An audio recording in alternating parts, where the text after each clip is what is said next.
Hello, everybody. We are live on the Little Lost Lotus channel, and we have West Coast Dan, our special guest this evening for our first ever live stream.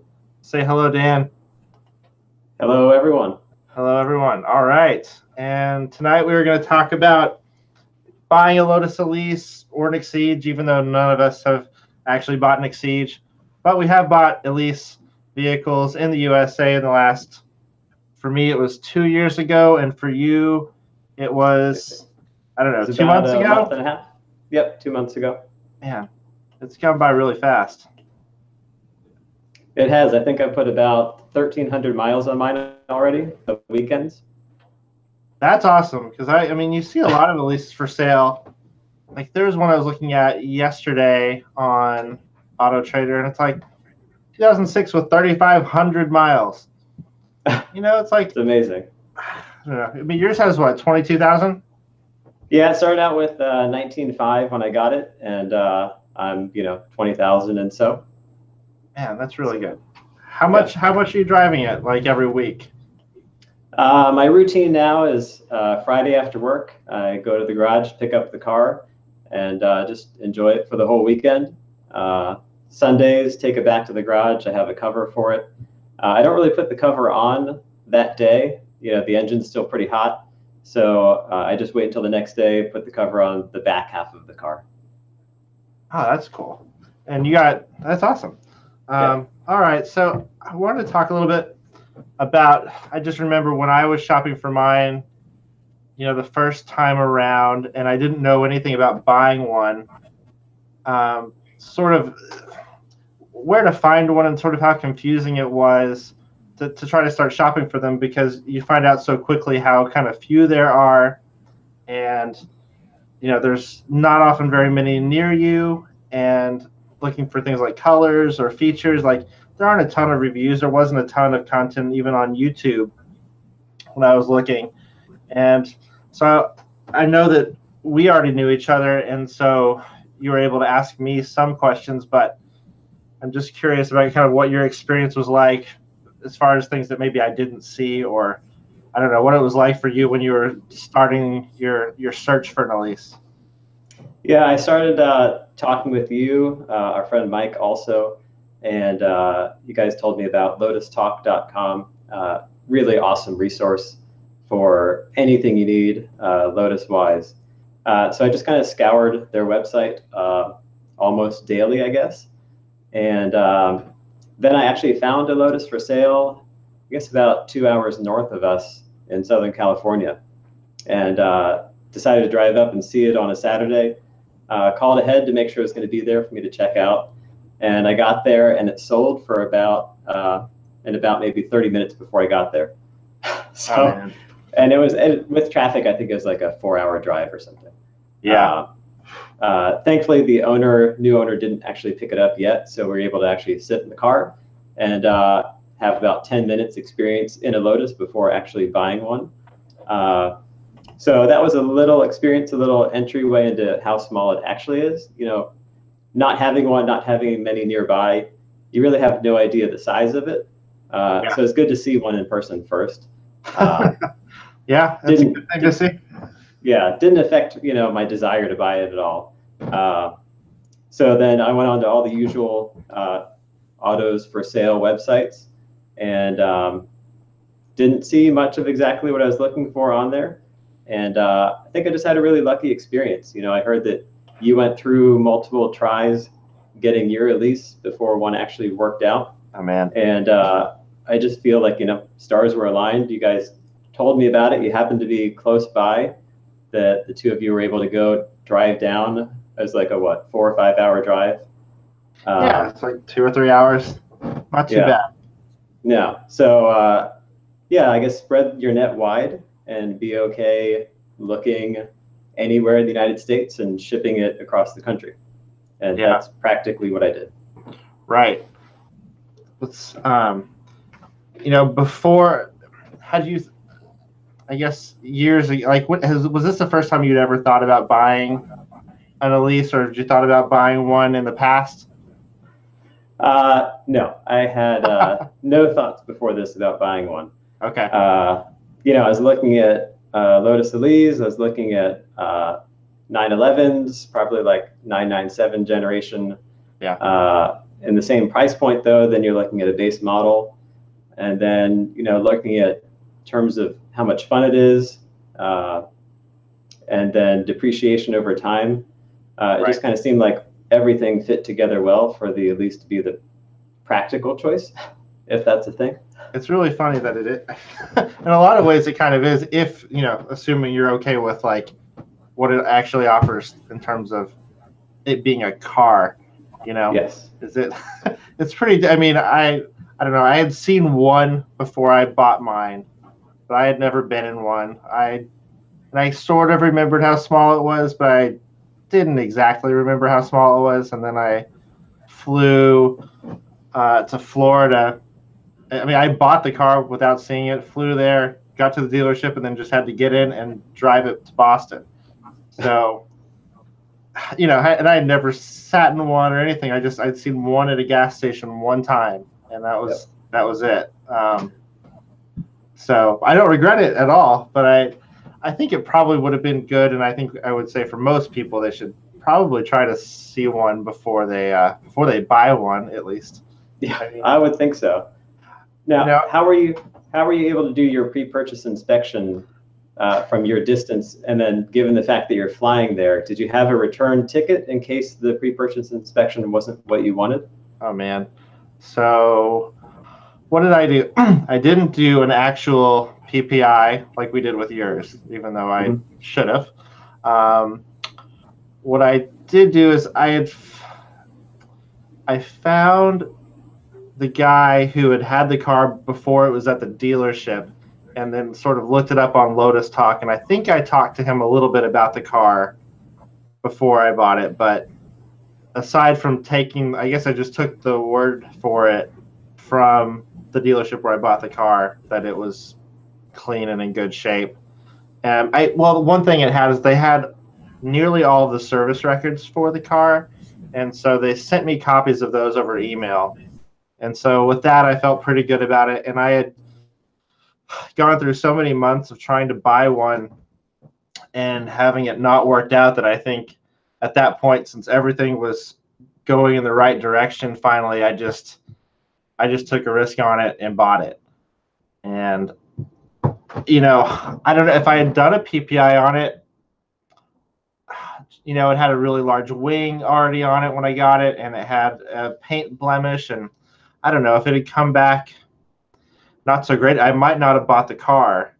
And so I don't know. It was certainly not the best way to do things. But it's all worked out great, and I love the car. But I did not have a return ticket. I mean, I think I just felt so desperate to get the car after losing a few that I tried to buy.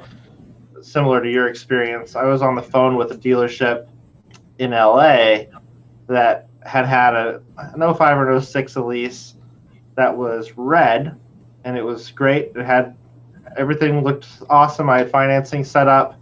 I called them, just asked them to check to see if the car was still there, and then I'm like, all right, let's just do the deal right now over the phone. And then he literally called. He's like, well, somebody's looking at it right now in the showroom, and they did test drive it last week, so let me go see what's going on with them.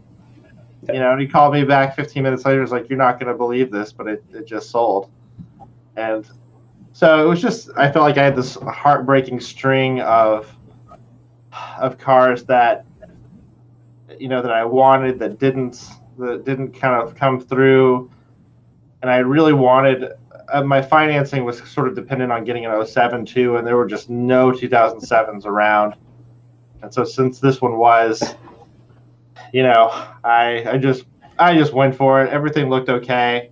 The guys were pretty good about telling me what the details on the car were. So yeah, we did a better job with yours. But we'll get back to we'll talk about your process a little more after we have a question from FD Sab 2, who's one of my subscribers, and he's been a great guy in the comments section over the last year. And so he has a question, and he said he'll put the first one up. So is there any specific model or engine that is known to be problematic that you should avoid at any cost, or might just become very expensive? And I think, this question makes more sense if you're looking internationally, because as far as the Elise and the Exige in the U.S., the only ones that we've had, unless I'm wrong, Dan, are the 1.8 liter Toyotas in either supercharged or non-supercharged trim. Does that sound right to you? Yeah, that's my understanding too. I think one of the big things that they tell you to look at, especially at a pre-purchase inspection, is cam wiping. And It doesn't seem like it's actually happening that often. And it may have something to do with our oil coolers are so efficient that the oil may not be hot enough.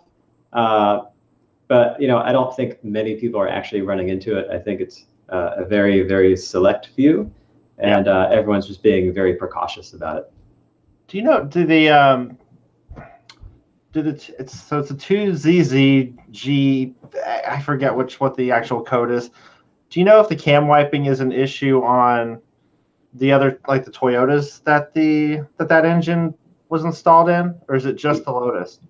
Yeah, that I'm not sure of. I think it's in the Celica GTS also. Yeah. And I don't know if there are any modifications to the engine other than Lotus programming for the ECU. Yeah. But I haven't actually looked into any of the Toyota forums to see if they have any of the same issues or not. Yeah, I've been trying to figure that out too, because it's hard to tell exactly how, where the tuning happened, because it looks like Yamaha had tuned the engine for Toyota as well, but I think it may really be all ECU, like programming, that makes the engine, kind of act like a Lotus engine, from what I can tell. We also could have more oil coolers than Toyota does in their cars. I haven't looked into that either, so yeah, I'm not sure if that plays into it or not. Does yours have two? Because you have the sport package on your car. Does that? I have the sport pack. Yeah. I believe it all has two. Okay. I see. I think on the non-sport pack ones like mine, in 07, that it doesn't have two oil coolers, but I think the 05s, nearly all of the 05s have them. So it's a little confusing, as would all things be Lotus. So FSAB wrote back again, but there are models that are known for specific weaknesses showing over the years. I don't think we're really seeing anything like that on the U.S. models. Now I know I think it's the K series Rover engines are the ones that have maybe head gasket issues are pretty common on the Elise. And so I think but it's just not something we run into here in the States, just because we've only gotten the Toyota variants, and I don't really, and the cars were pretty sorted out by the time they got here anyway, since we got them in 2005. And the S2 had already been production overseas, I think starting around 2002, even though it didn't have, I don't think it had the Toyota engine right away, but it's a little hard to say. I think they got them shortly after. But as far as I know, there really aren't any Elises that you're looking like, in the U.S. that are problematic as far as years. I think they really are all pretty good. Yep. So let's see. We've got a couple more questions here. So some nice comments from Galja here, and then Eric is just hopped in, and this is kind of a good question for you, for both of us, but I'll let you take it, Dan, since it's pertinent to you. He's wondering if it's worth getting a 2006 or higher Elise, or if a 2005 is basically the same. Yeah, in my mind, it was worth getting the 2006. I know yours is the 2007. Yep. So there are even more changes with yours versus mine. But the 2006 has more comfortable seats, from what I hear. Right. I haven't sat in any other Lotus except mine, so they may all be great. But I think starting 2006, they had the ProBack seats, right, which they did not have in 2005. Taillights changed, their LEDs in 2006 and beyond. And there's some other kind of minor changes that are happening. Roger, I think you did a video about this. I did. Maybe within the last year or something that answers a lot of those questions. I did. We have a series on how to buy a Lotus Elise, and there's several parts, and I kind of go into some of the differences between the model years. And the LED taillights are the biggest in terms of, cosmetics of the car, I think. And I think it's a pretty worthwhile upgrade if you can find one. I mean, I really wanted them. Some people just don't care. I have a friend who has a 2005, and he could care less what the taillights look like. And I totally get that, because when you're driving the car, it definitely doesn't matter. But the LED, I mean, they definitely do look significantly better. The downside is that they are quite a bit more expensive too. So, the LED taillight assemblies are, I don't know. Have you priced it? I think you might. I mean, they're around $1,000 a side, I think. Yeah, something pretty crazy. And each taillight, there's 4 taillights, and each one has a ring of separate LEDs. And so if one little LED burns out, I guess I'm vain enough, I don't want to drive around with a semi-burnt out taillight. What people are doing is either buying an entirely new taillight, or they're taking it apart and soldering in a new LED. And so what I actually did was I just got a new relay switch that's meant to handle the voltage that the LED taillights have. And allegedly, it helps prevent that from happening. I need to do that. Preventive maintenance. Yeah, they're really pricey. But getting back to other differences, I know we went to a sealed headlight in 2007. 2006s and earlier still not, if I'm correct, which I think is actually a plus, because then you can swap out the internals a little. I think there are some upgrade kits for the headlights that you can do on 05s and 06s that you can't do on the 07s. I haven't looked into it too much, but the headlights, at least on mine, are not great. And I wouldn't mind being able to upgrade them a bit. And let's see. The other thing, I mean, the big, from a driving perspective, change is that the 06 and newer were drive-by-wire. So 05s had a cable connected to the throttle bodies. And I think I need to drive. I have a friend who has an 05, so I really should drive his to see, what the difference in feel in terms of responsiveness is. Yeah.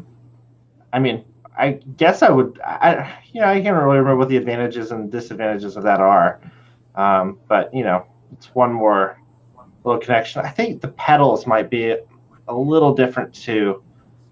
For some reason, I think that might be true, but it's so hard to tell. Getting information, especially in the U.S. on the Elise, is just it's a little challenging. I know at some point the gauge cluster changed, that it went from having the white background to just being all black. I don't know if that was 2008 or 2009, somewhere around there. Yeah, I wanted to say it was 2009. But then I believe I saw 2008 supercharged Elise, and I swear it had the black gauges. So, but maybe it was 2009. Who knows? I've seen a few more Lotus now that that I go to the Lotus dealer in town to have my car sorted out from time to time, and there are always plenty of Elise there. So it's nice to do that. I think other than the drive-by-wire, I don't think there are that many changes that impact the driving experience between all of the years. Right. It's basically the same underpinnings, just relatively cosmetic changes. And then the 2011 model is our S3 here, the 1 year that we have that. Right. Yeah. So Getaway Driving is asked about the 2011. And he is a friend of the channel for sure. Aside from, it's more than the front fascia for the S3. It is all cosmetic on the outside, but it's a totally different looking front clam and rear clam too. And let's see, I believe the rear, like the hatch is above the boot, above the engine. You can't open it from the outside at all. I think it has to be opened from a button inside the car.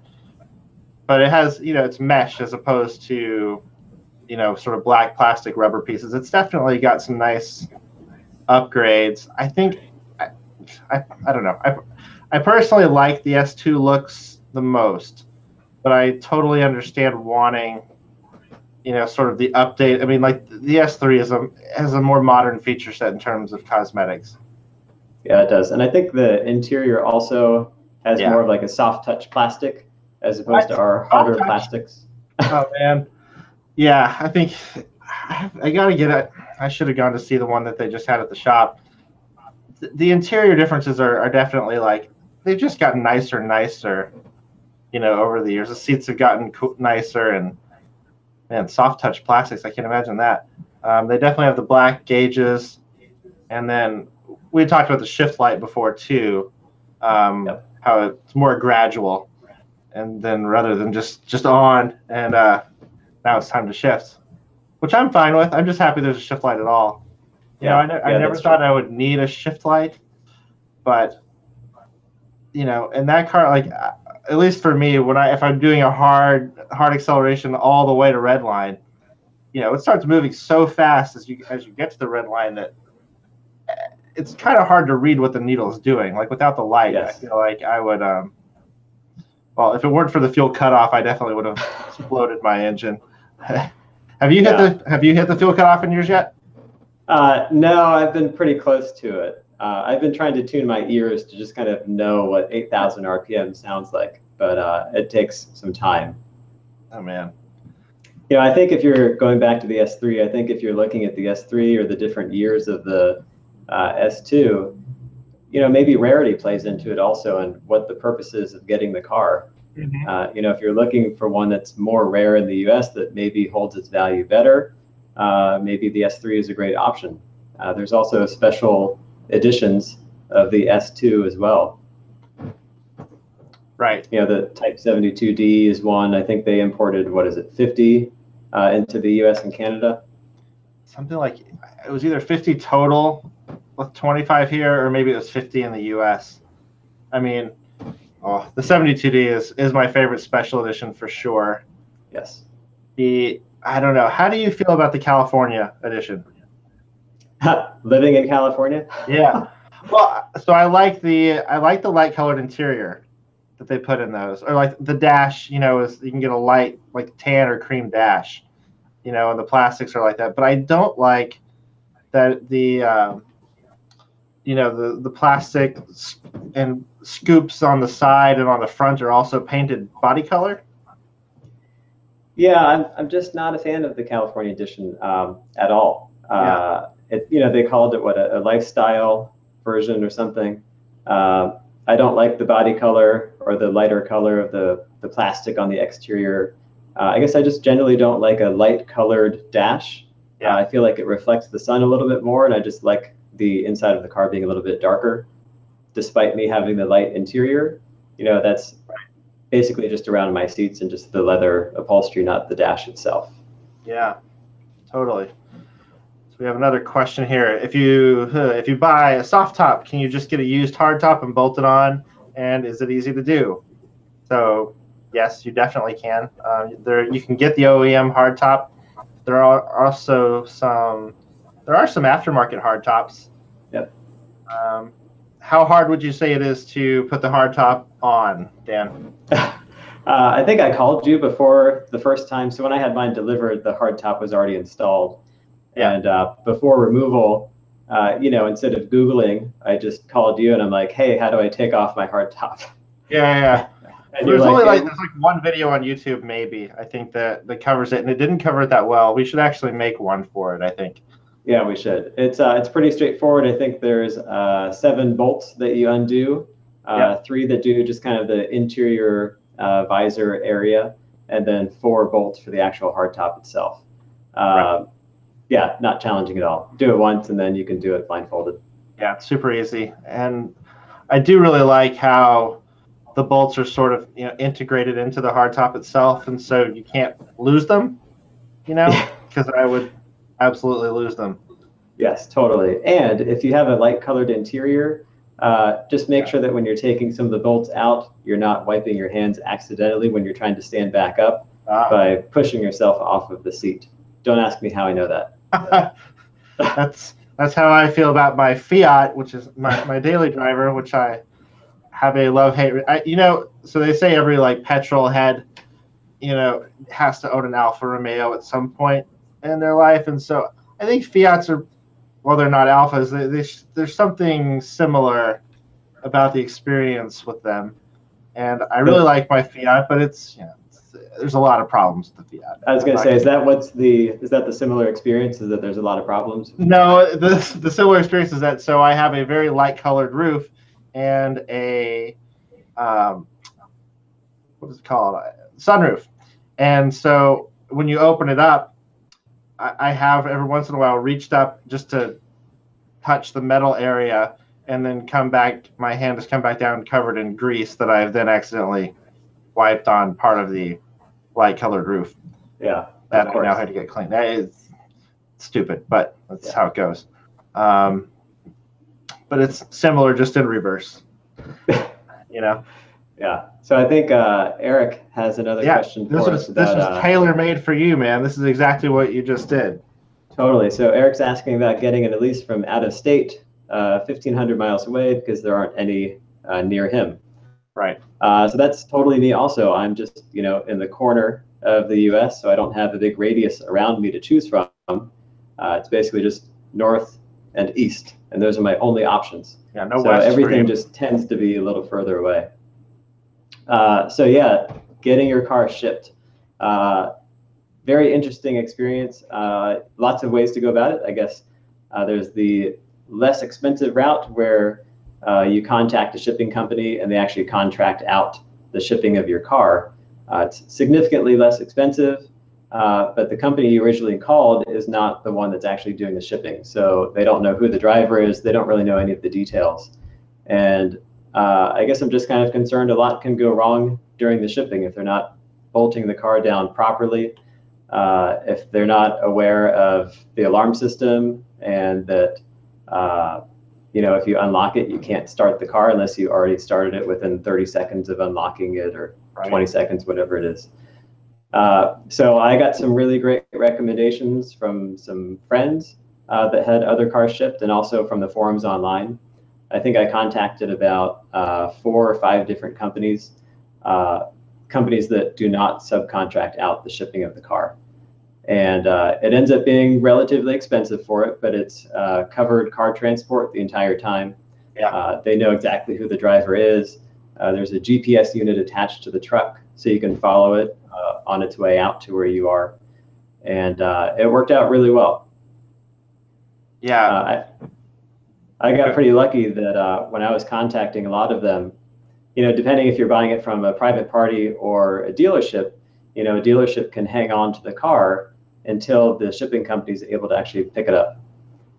Because you can't work with the shipping company and say, hey, I'd like you to pick up the car on June 7th at 5 p.m.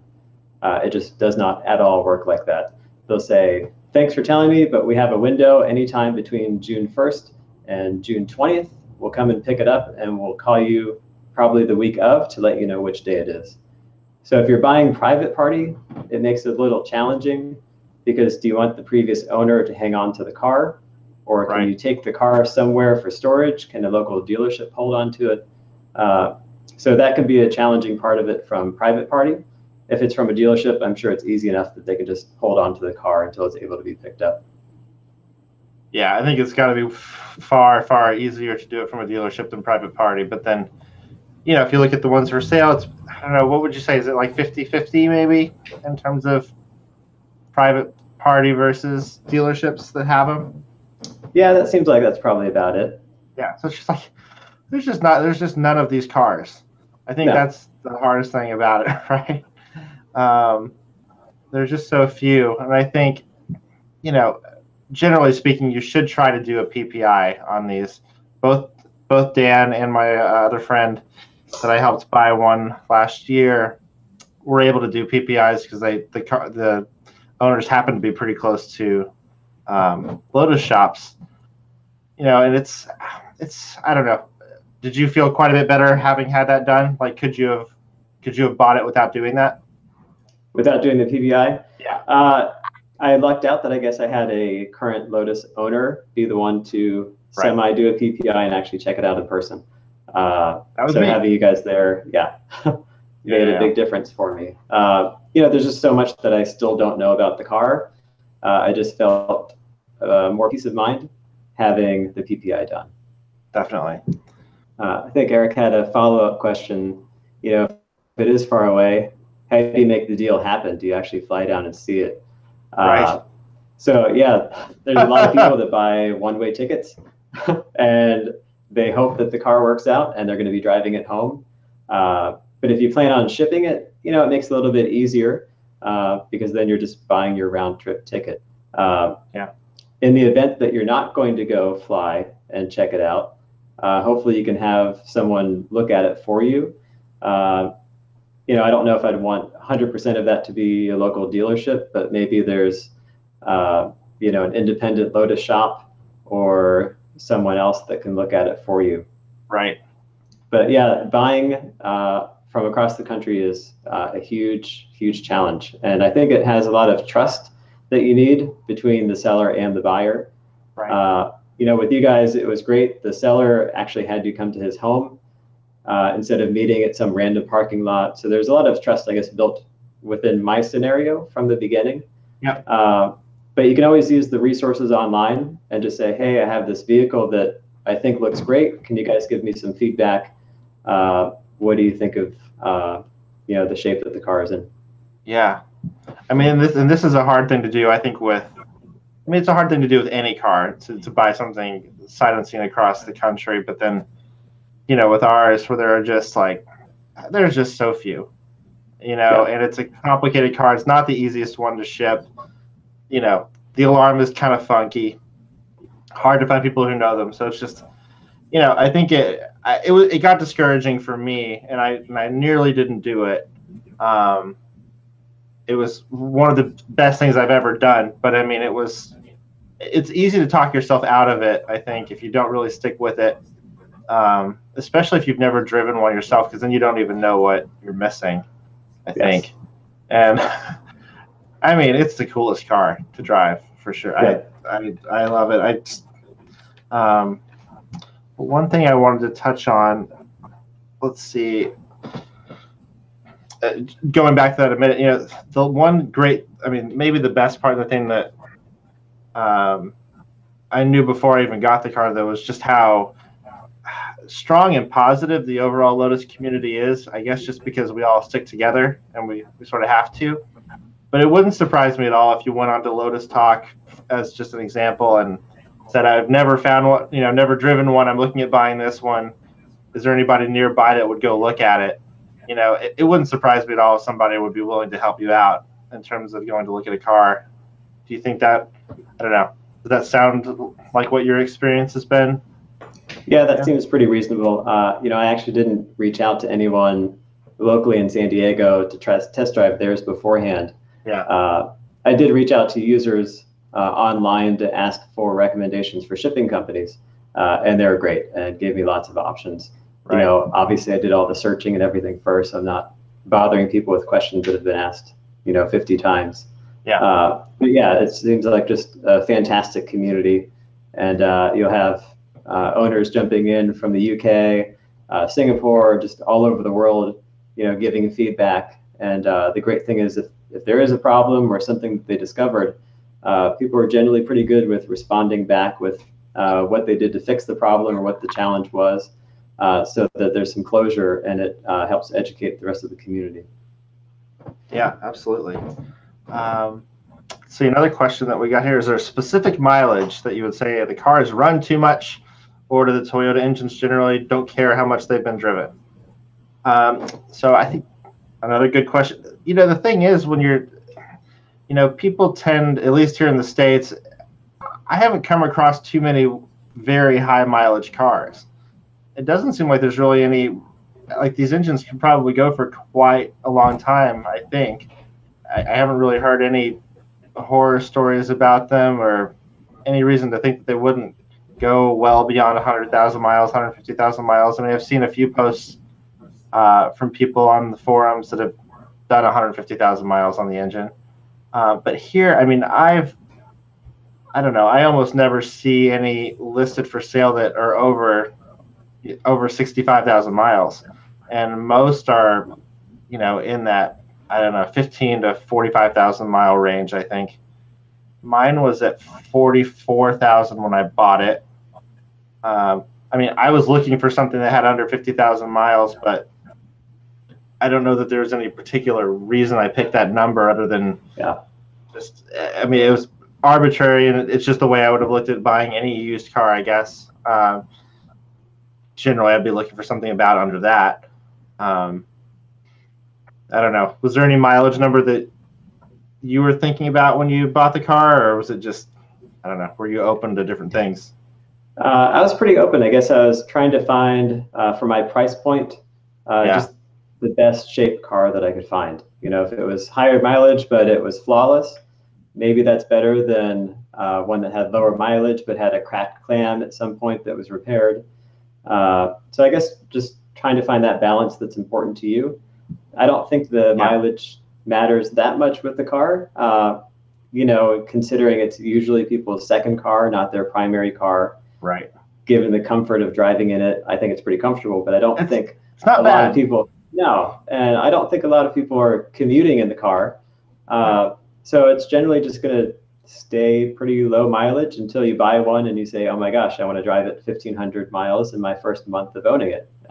I did that in my first like 3 days of owning it. And then I drove it from, and then Mike, our friend, getaway driving here, talked me into driving to Nova Scotia from Boston, which is not quite 1,500 miles round trip, but it was a pretty good take.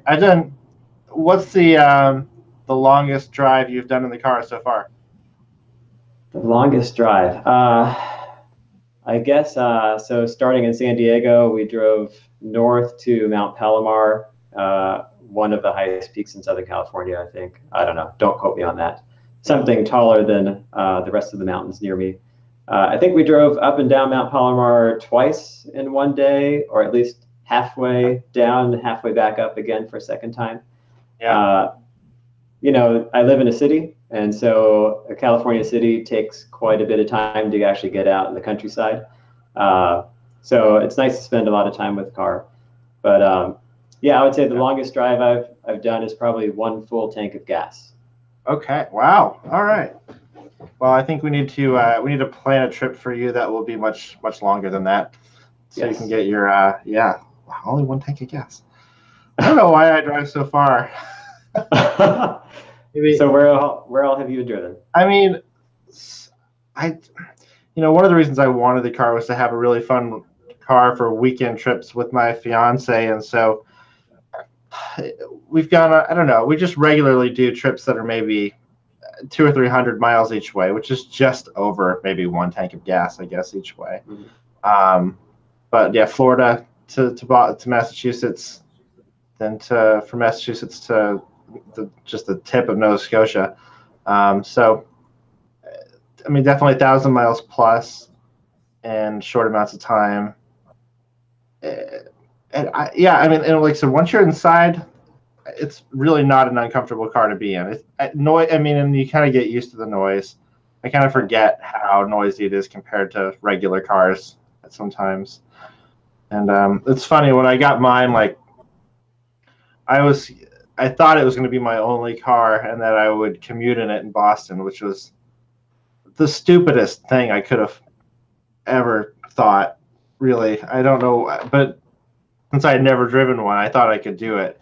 And like you said, commuting in these is not, I do it every once in a while, but it's not really like how you want to live in one of these cars, especially if we are just stop and go traffic, period.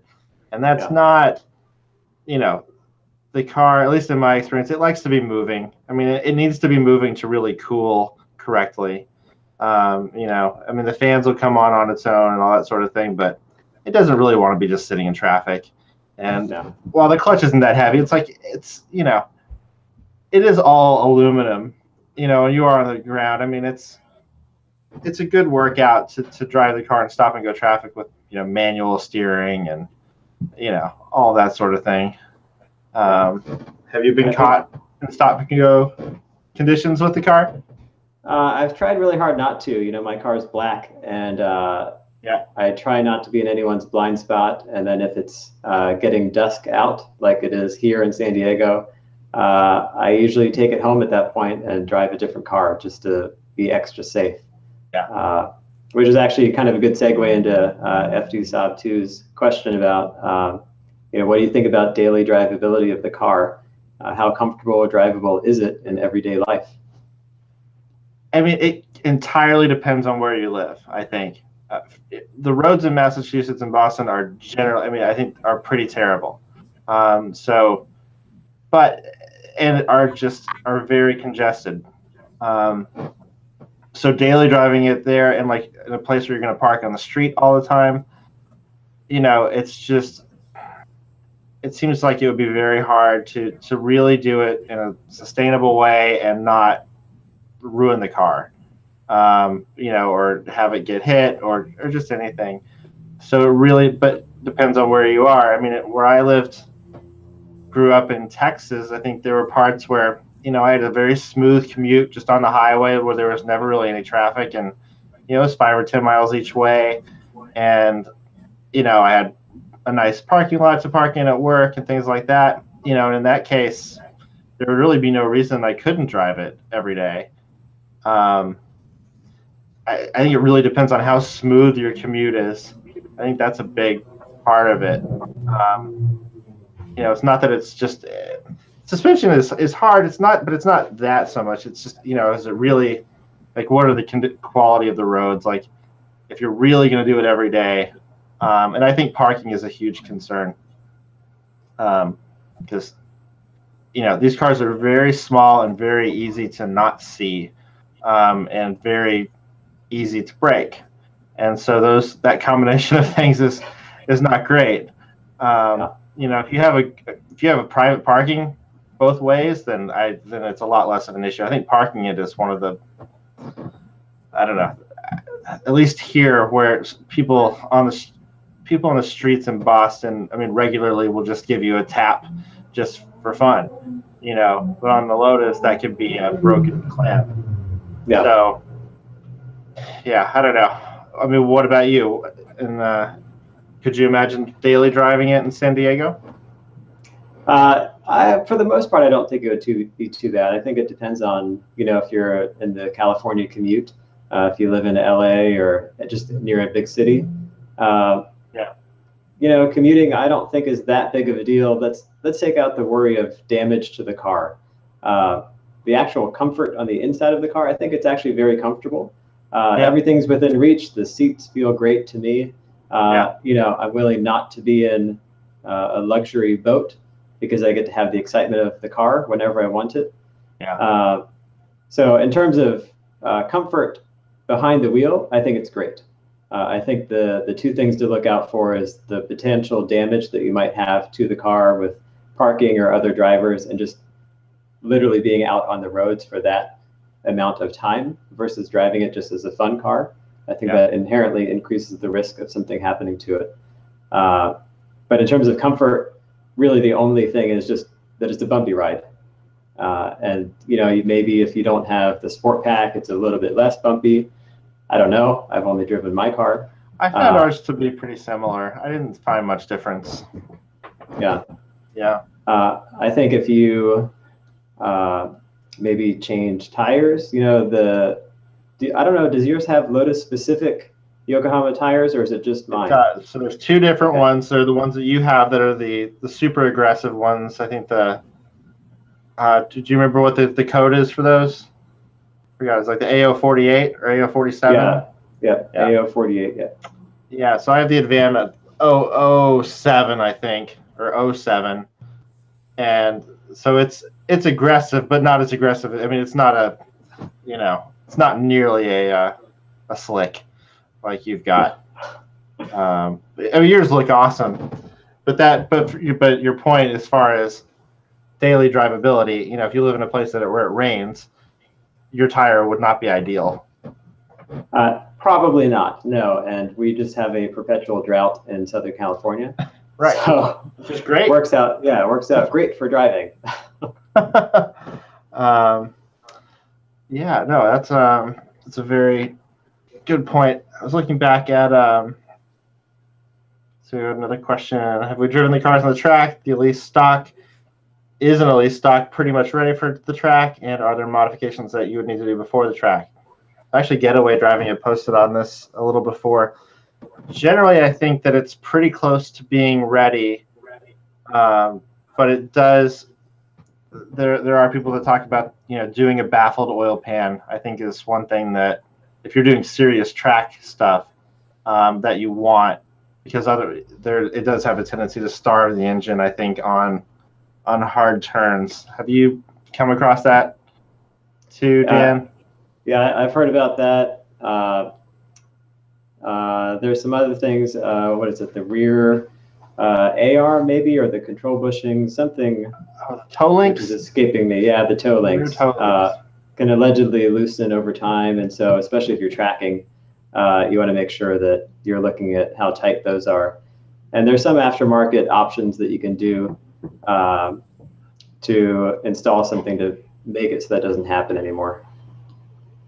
Yeah, I think I've seen those. I actually want to check to see what condition mine are in, but I'm not exactly sure how to check. So I think the next time I take mine in for service, I'm going to have them looked at. I don't think it's too much of an issue for normal street driving, but I think when you do get into track stuff, that it can be an issue. Yeah, I'm going to see if I can turn on my little chandelier thing that's up here. Okay. And get some light going. I enjoy the moody, the dark. Yeah. Let's see here. It says I can't do this. What else do we have here? Yeah, the modification for the track. Yeah, I don't think it takes too much. I mean, and you certainly can take it on the track as it is. I think if you've got all the levels checked out, but if you're really going to go hard for a long period of time, it seems like it's not what you want to do without at least upgrading the oil pan. Yeah, and I'd say if you can find an independent shop near you that helps prep cars for race day, I think that'd be a great way to go, depending on your comfort level of working on your own car. Yeah. While I think I can do a lot, I don't actually know what my limits are, and I think I'd rather start out with someone helping me. Yeah. Especially if I'm tracking. Do you plan to take yours on the track at any point? Well, I don't know. Maybe that could be my first long road trip in the car. Drive up to Laguna Seca. Maybe not drive it the same day that I get there. Yeah. Yeah, I've never done a track day ever, and so I think there are a number coming up this year that look pretty tempting that I think I need to give a try. I mean, it does make me certainly a little bit nervous, for sure, just because I really got the car for just enthusiast driving and just to have fun, and it's my fun second car, and so the thought is like, that I could screw it up is certainly, makes me a little nervous, but at the same time, it has so much potential as a car that I'm not experiencing that I would like to experience it at least a little bit. Yeah, that's true. And you could make your first track experience in a Lotus, but just not in your Lotus. I think Lotus of America does have track experiences. I know one of them is about an hour and a half west or east of me. Right. And I believe there's another one in Houston, maybe. So depending on where you are in the country, you can go drive, an Elise, or I think it's an Exige around the track, also an Evora. So lots of great options out there. Now, that's a very, very good point. And I'm absolutely, I definitely need to come out to California and do that one. I also want to go to the UK and do theirs. Yes. And that's a very good idea as far as like getting some Lotus track time, maybe in someone else's Lotus. Exactly. Yeah. So you've got the question about running costs. I think generally the running costs and maintenance on these are not. There's nothing that's too terribly bad. I haven't had to replace anything other than my fan control unit, which tells the radiator fans when to turn on and turn off, had died when I got the car, and so that had to be replaced, and that was about $150 or so. And my driver's side indicator light popped out of the clam one day when I was on the highway, and I lost the rubber ring that goes around it that protects it from like the gasket. So I had to replace that. Those are the only and one belt, I think, during a service, but so I haven't had to replace very much on mine. That's great. I'm thinking, and as far as insurance, it's actually pretty inexpensive. It is my second car, but I think I can do either not like 6,000 or 9,000 miles a year on it. I think 9,000 is where I'm at, and it's at this point it's like $70 a month, maybe. Yeah, something like that. I think it being a 4-cylinder helps with that. I assume the supercharged is more expensive. I assume the 2011, the 1 year that's the S3, would probably be much more than the S2s are. Right. But considering what the car is, how special and rare it is, it's surprising that the insurance rates aren't a bit higher than what they actually are. Yeah, no, I am too. It depends a lot on where you go. So in my personal experience, when I first, like the carrier, it seems like it can matter a lot.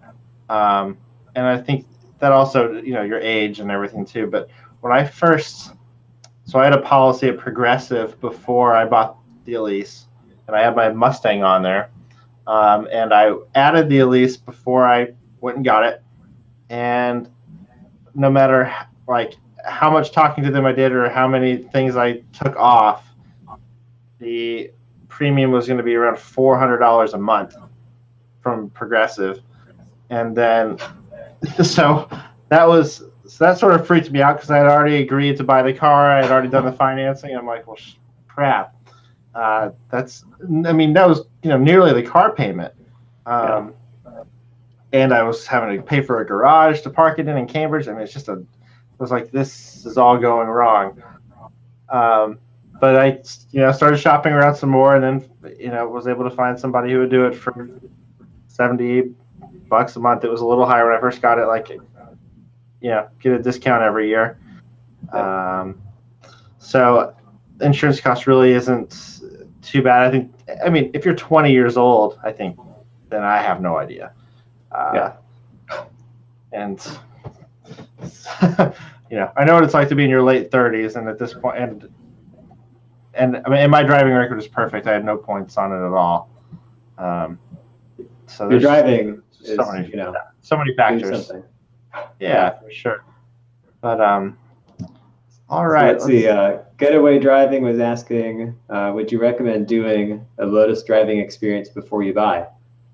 It's an interesting question because I think both of us had never driven or really been in a Lotus before buying ours. Right. So I can't speak from personal experience. I know Getaway Driving now, he's like warm.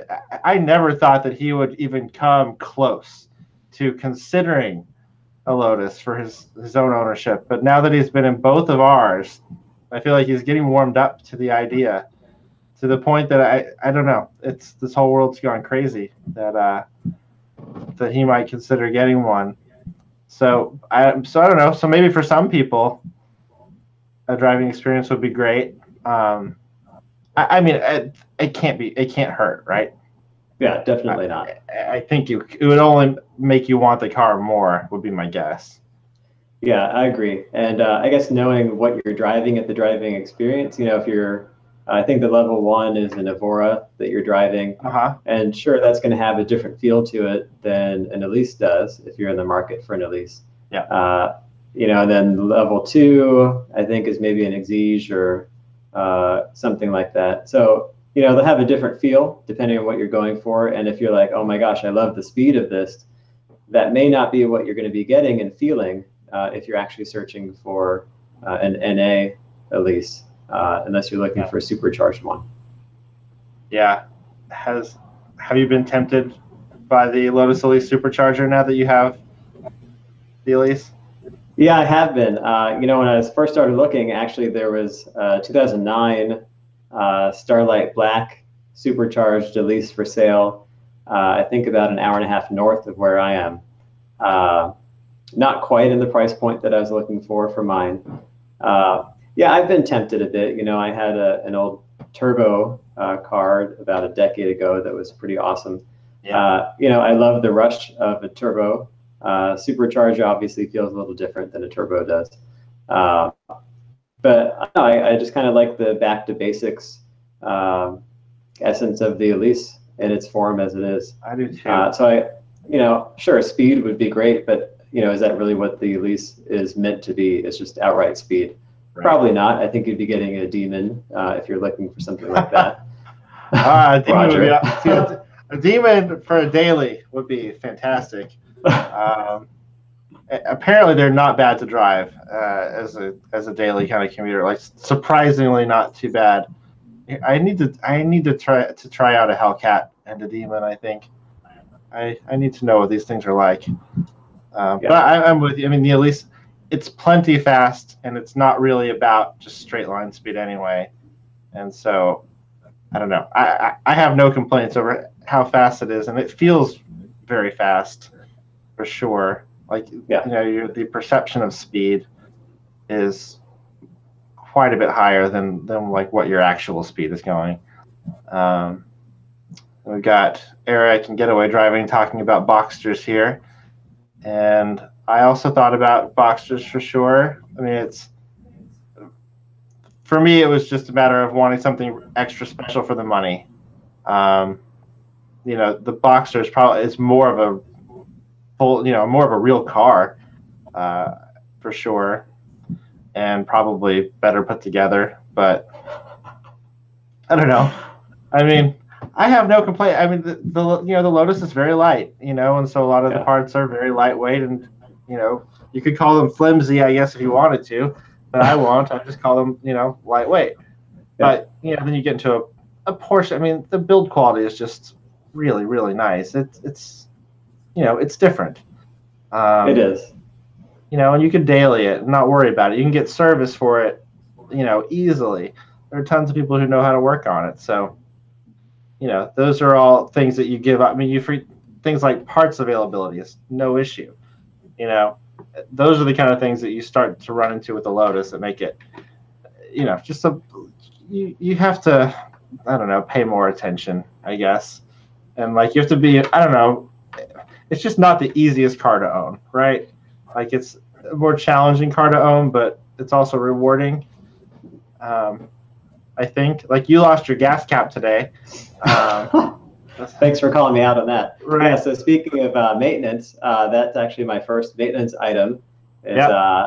So, you know, my gas cap, it doesn't come with that little piece of plastic to attach it to the car. So every time I take it off, I don't want to scratch the paint.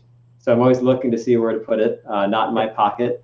So, you know, I put it on the engine cover and hope that my engine's not too hot.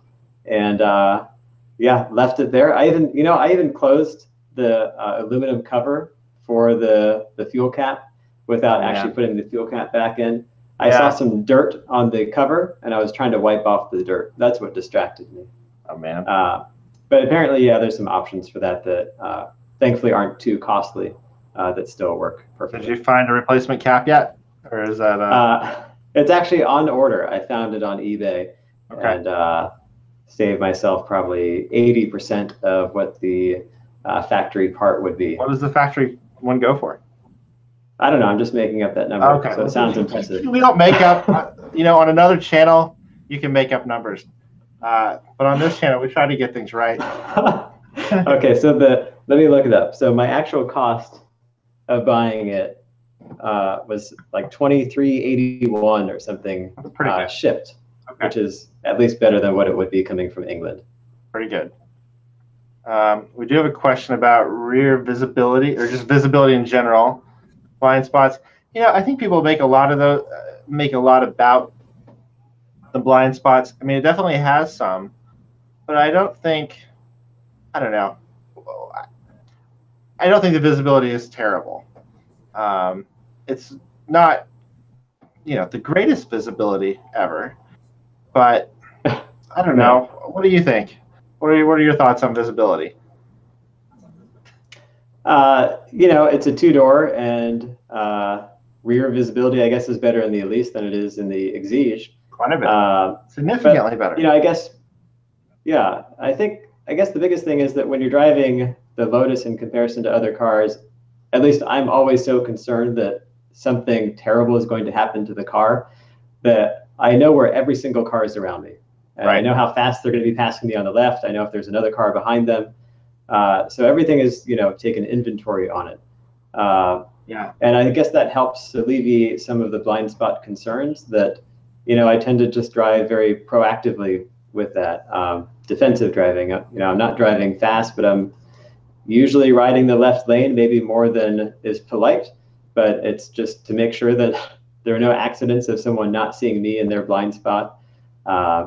You know, if I'm driving on the highway and somebody's coming towards me from my right and they're coming into my lane or near my lane, I'll make sure that I'm not entering into their blind spot as they're changing lanes. Yeah. So I'll typically slow down 90% of the time.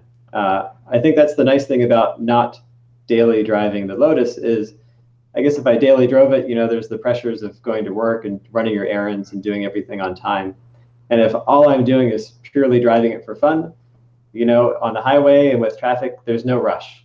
Yeah. And I can just sit back and enjoy the experience and make sure I'm out of the way of everyone else. That's a very good point. Yeah.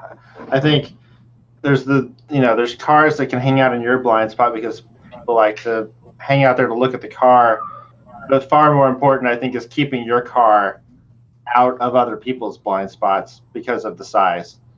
You know, at least that's what I think about, is just placing the car on the road in a way where, you know, other people are going to see me. You know, it's sort of like motorcycle. I mean, it's compared a lot to what it's like I have not driven a motorcycle on the streets, but the idea makes sense to me. And it's funny, on one of the other channels that covers the Lotus quite a bit, Everyday Driver, just did their long-term review, and Todd described driving on the street as vehicular chess, I think. And it's like it's totally true. Like you take a good inventory of who is on the road and what the cars are, and you just you learn where everybody is and pay attention to that and everything, and you're okay.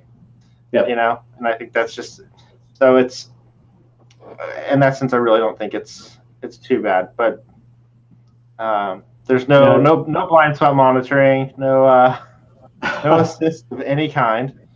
No. Talking about visibility and dealing with it in the city, I guess I've talked about driving on the highway a lot within the city, but on city streets, most California city streets are 1 to 2 lanes each direction. Mm-hmm.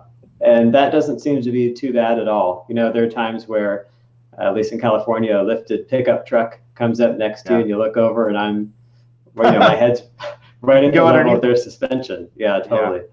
That is that is striking, isn't it? When you first get in the car and you're on the road, and you realize just how low you are. Yes. Even to like Camry, Yeah, I think we're at the level of the license plate for a Camry. Yeah.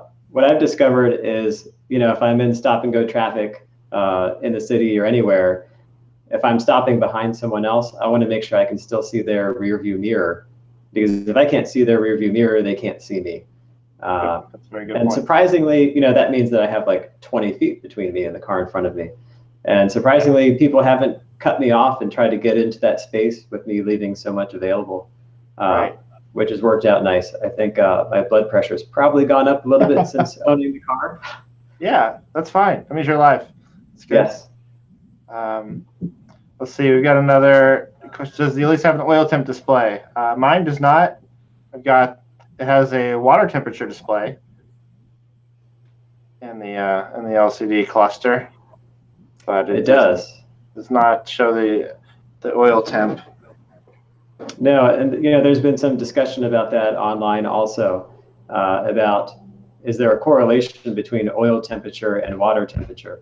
And just because the water temperature is up high enough for you to be able to get into the second cam, does that also mean that your oil has reached the appropriate temperature to get up there? I trust the light. Yeah. So it makes, just going out for a quick drive and having some fun, if you want to be a little neurotic, it makes it a little challenging. because then you're waiting for the water temperature to come up, and then you have this built-in safety factor in your head of, well, maybe I should wait 10 to 20 more minutes before I get on it, you know, to merge on the highway safely. I know. I never do that, but you're more responsible than I am. I mean, I let it get warmed up. But you know, I don't know. The 20-minute thing, it's just like, I don't know. That seems bananas to me, and I don't know. Like, it's a Toyota engine. It's in the Celica GTS. I mean, it's basically the same there. I don't know. But it's probably, you know, it won't hurt anything to wait longer to let it get up to the nice temp, for sure. No, it's probably smarter. I mean, I don't know. It's like I just don't time it, but I'm sure that I'm usually close to that by the time I get in.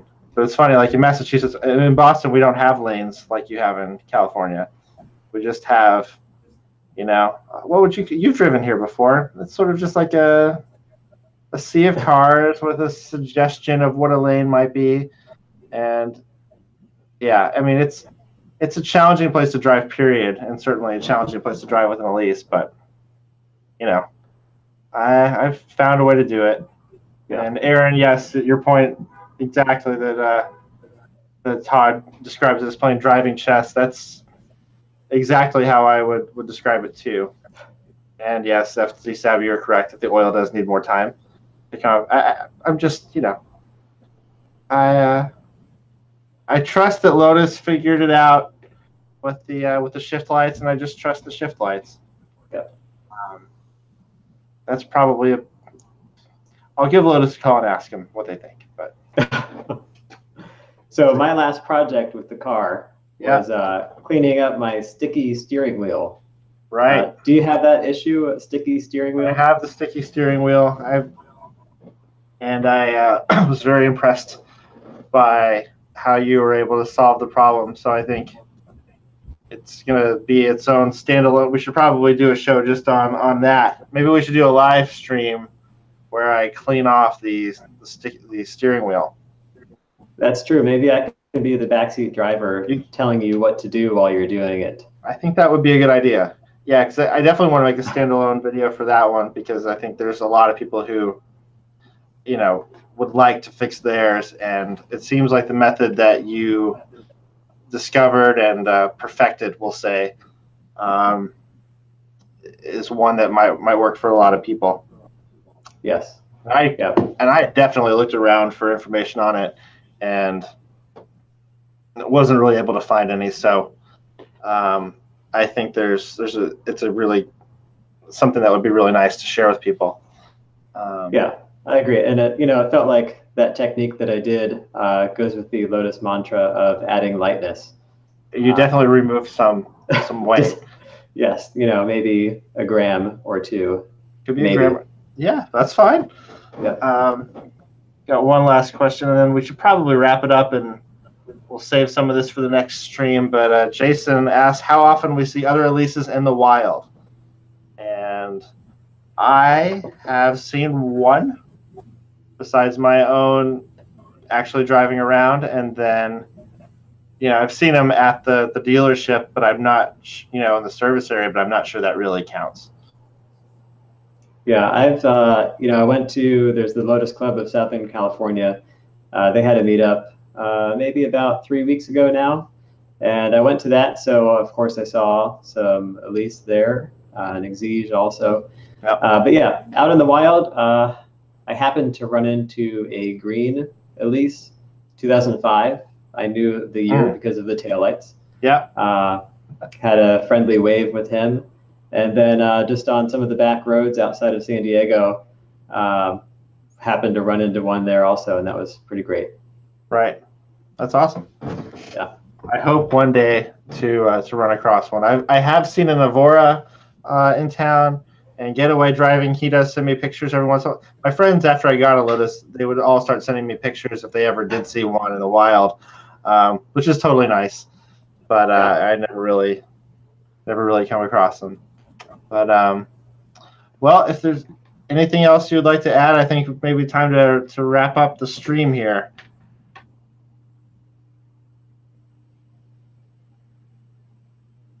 Any other parting thoughts, Dan? Did we lose Dan? We may have lost Dan. Well, so anyway, thank you all for watching for the our very first live stream, which went pretty well. And thank you all for everyone who left a comment and chimed in. If you're watching this later, please leave a comment on the video, and we will try to get to your question in the next live stream. So thank you very much. And that, of course, on this channel, where you leave a comment, you leave it down below us. So thank you all for watching, and have a great night. Cheers.